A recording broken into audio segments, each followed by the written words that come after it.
Deep beneath the surface of the earth, beneath the ancient flow of the Euphrates River, something waits in chains. Not a legend whispered around campfires, not a metaphor lost in translation, but 4 real angels bound by God Himself. They are restrained by divine decree, held back until one exact moment arrives in the unfolding of time. Not a year chosen at random, not a decade marked on human calendars, but an appointed hour, day, month, and year. What if the most terrifying judgment in human history is not a distant myth, but a coming reality? These are not messengers of peace bringing hope to the weary and the broken-hearted. Their release will mark one of the darkest moments humanity has ever faced across all of history. The death of 1/3 of mankind will follow in their wake like a storm of fire and ash. Who are these imprisoned angels waiting in the depths beneath the river's ancient flow? Why did the Almighty bind them in that specific place, beneath those dark and rushing waters? And what happens when the appointed hour finally arrives and they rise from their prison? This is a journey through one of the Bible's most hidden and haunting end-time mysteries ever revealed. A prophecy that weaves together Genesis, the ancient world, forbidden texts, and Revelation's final trumpet blasts into one tapestry. The book of Revelation is a divine tapestry woven with symbols, numbers, heavenly visions, and earthly upheavals beyond imagination. Every word carries prophetic weight, like stones dropped into still water, creating ripples through eternity itself. Every image speaks volumes to those who have ears to hear and eyes to see the truth.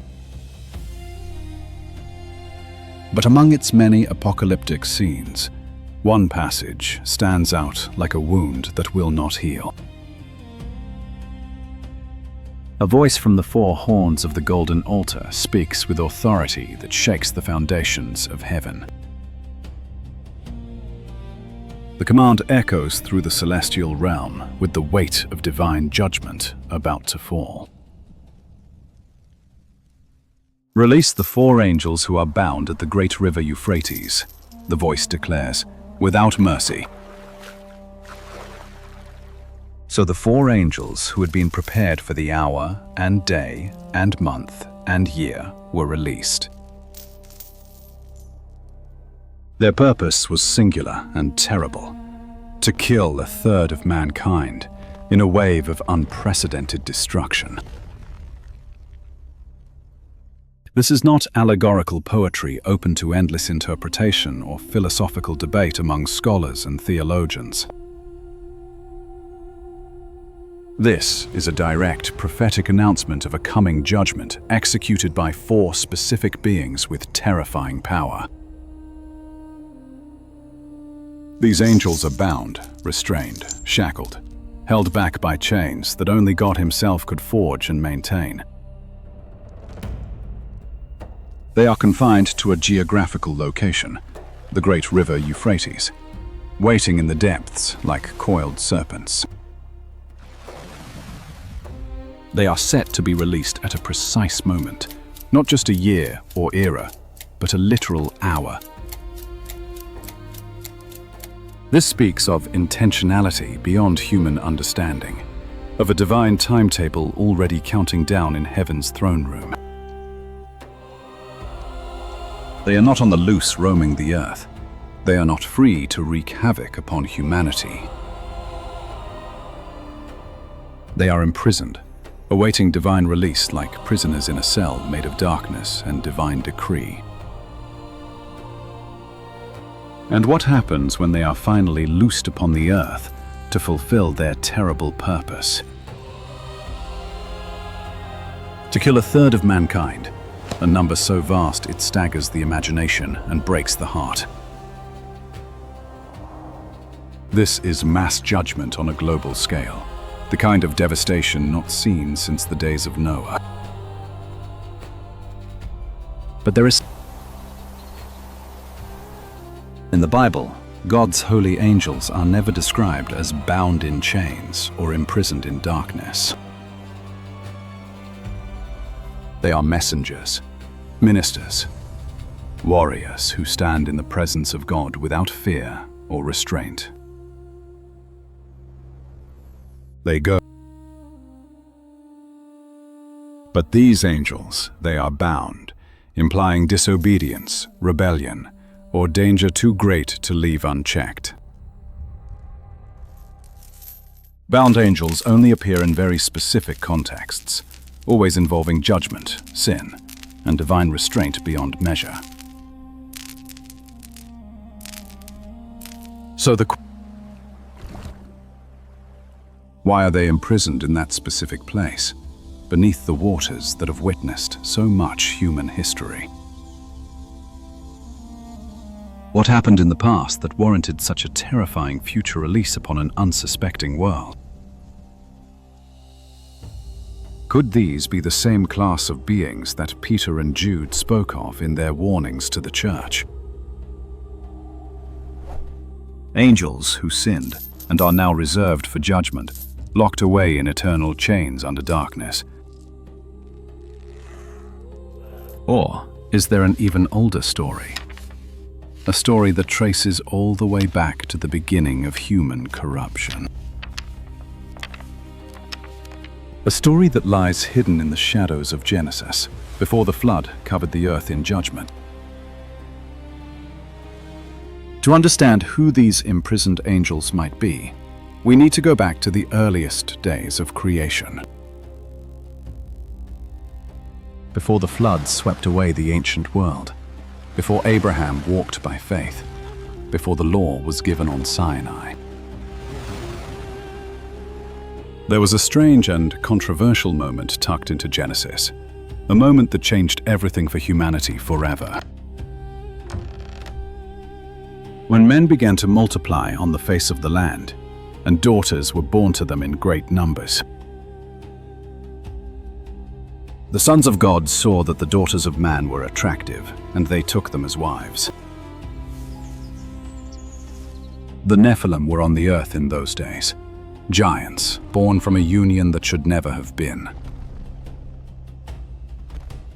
When the sons of God came into the daughters of man, they bore children who became the mighty men of old. Throughout ancient Jewish tradition, and confirmed by early Christian thought, these were angelic beings who fell from grace. Heavenly watchers who left their heavenly station and crossed a forbidden boundary that God had established from the beginning. They did what was never permitted, taking human wives and producing offspring that corrupted the human bloodline itself. The Nephilim, a race of giants, violent and corrupt, spreading wickedness across the face of the earth like a plague. These were not just physical threats to humanity. They were a spiritual contamination of the human race itself. A hybrid lineage, a direct assault on God's design for creation and his plan for human redemption. The result was devastating. The Lord saw that the wickedness of man was great in the earth, beyond measure. And the Lord said with sorrow, "I will blot out man whom I have created, for I am sorry I made them." This angelic rebellion helped provoke the flood, the most severe judgment on humanity up to that point in history. But what happened to the angels who did this, who crossed the line and corrupted God's creation so thoroughly? Did they roam free across the earth, or were they destroyed in the waters that covered the mountains? The New Testament gives us the answer in words that should make every soul tremble with understanding. The angels who did not keep their own domain, but abandoned their proper dwelling, are kept in eternal bonds. God has kept them under darkness for the judgment of the great day, locked away from the light forever. For if God did not spare the angels when they sinned, but cast them into Tartarus, a place of deepest darkness, He committed them to pits of darkness, reserved for judgment, awaiting the final day of reckoning. These are some of the most specific and terrifying verses about fallen angels in all of Scripture's vast testimony. They left their proper dwelling, rejecting their divine boundaries and the sacred order God had established from eternity. God responded by imprisoning them, not temporarily, but in eternal chains under darkness that knows no dawn. Their location is given a name so severe it echoes through the ages: Tartarus, the deepest abyss of the underworld. Could the 4 angels in Revelation, bound beneath the Euphrates, be among this same group of ancient rebels? Like the angels of Genesis, they are not free, but restrained by chains that only God can break. Like the angels Jude and Peter mention, they are awaiting a specific judgment at the appointed hour.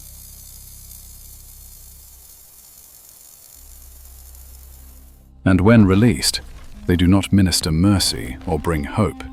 They kill a third of humanity without hesitation. This is not the ministry of God's holy angels who worship before His throne day and night. This is the unleashing of wrath, the opening of a door that should have remained sealed forever. The Euphrates is not just any river. It is one of the most significant rivers in all of Scripture's geography. It appears from Genesis to Revelation, acting as a geographic and spiritual axis throughout human history and divine plan. The Euphrates was one of the 4 rivers that flowed from Eden, part of God's original creation design. It began as a river of life and beauty, flowing from the paradise God planted for mankind in the beginning. But over time, the Euphrates became something else entirely, transforming from blessing to boundary, from life to judgment. It evolved from a river of blessing to a river of division, conflict, and judgment upon the nations. When the Bible speaks of angels bound at the Euphrates, it may symbolize forces restrained just beyond the boundary,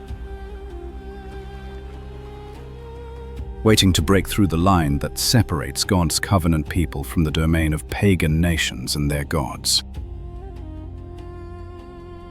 The Euphrates is not just a historical location, but also a spiritual fault line where heaven's decrees confront the kingdoms of darkness. A portal or prison where rebellious forces are bound until the hour of release finally arrives in God's perfect timing.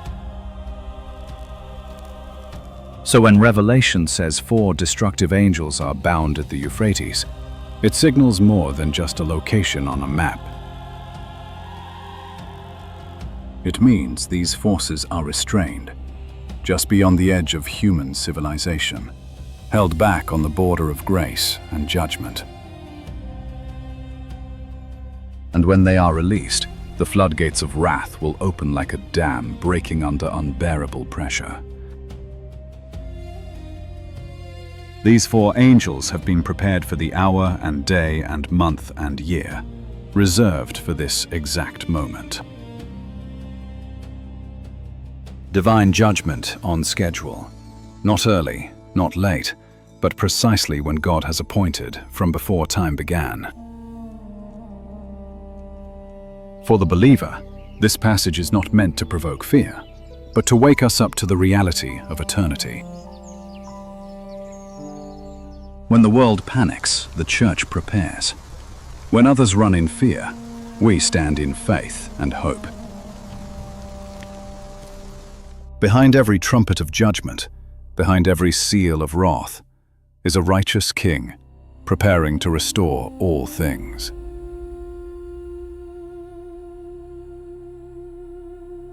Even in judgment, God is sovereign. Even in wrath, He remembers mercy for those who call upon His name. So will you be ready when the trumpet sounds? Will you be looking for the King, or hiding from His wrath? This prophecy is not just about the angels. It is about you and what you choose to do with the time you still have.